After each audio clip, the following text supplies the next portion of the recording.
Question number 13. Pressure is determined as a force per unit area of the surface. Pressure is determined as a force per unit area of the surface.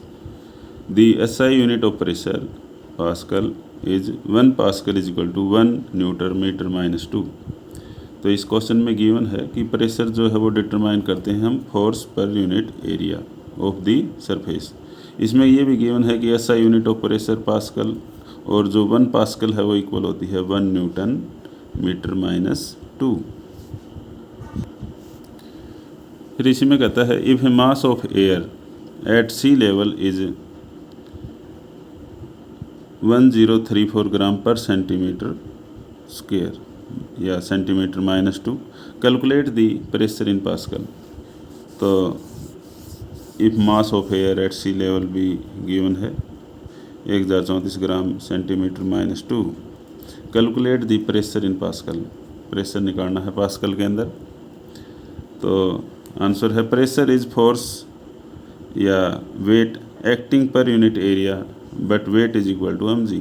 Pressure जो होता है वो force acting per unit area होता है, और force यहाँ पर हम वेट लेके चलेंगे क्योंकि जितना वेट गिरता है किसी चीज़ के ऊपर पर यूनिट एरिया के ऊपर वो फोर्स के इक्वल हम लेके चलते हैं.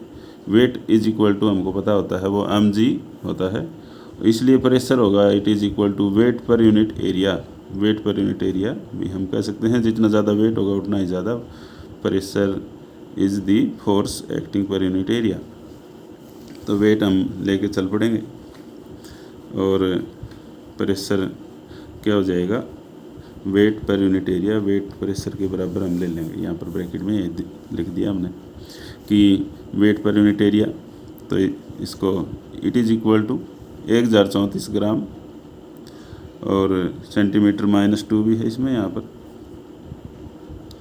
तो सेंटीमीटर माइनस 2 को हम नीचे ले आए तो सेंटीमीटर 2 हो गया, पावर यहाँ पर माइनस 2 में थी, नीचे आने से साइन चेंज हो गया, प्लस में आ गई.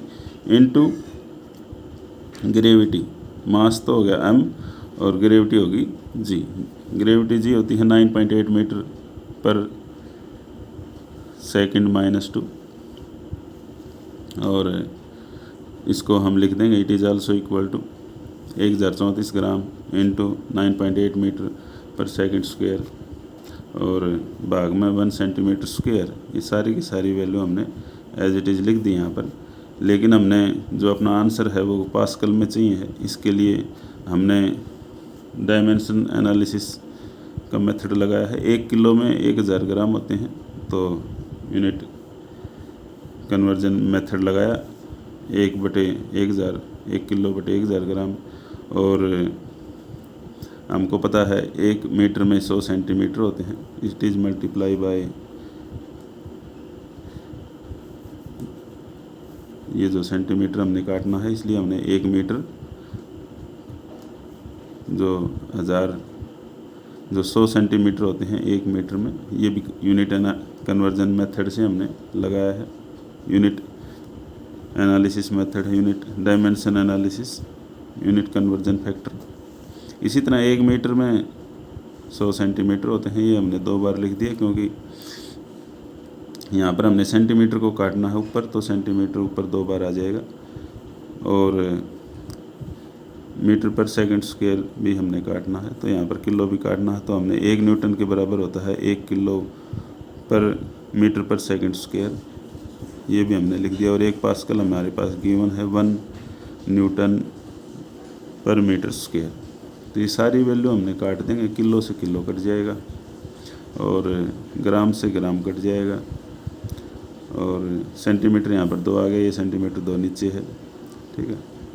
न्यूटन ऊपर 1 है, 1 न्यूटन नीचे है, कट गया.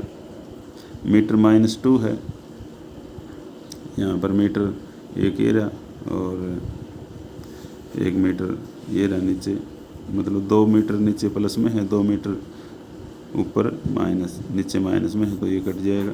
1 ये मीटर बचेगा यहाँ पर, और पास्कल हमें पता है न्यूटन पर मीटर स्क्वायर होता है. बाकी सब कट जाएगा और ये क्या बचेगा, पास्कल बचेगा सिर्फ. तो इसका उत्तर आ जाएगा प्रेशर का 1.10 332 10 की पावर 5 पास्कल।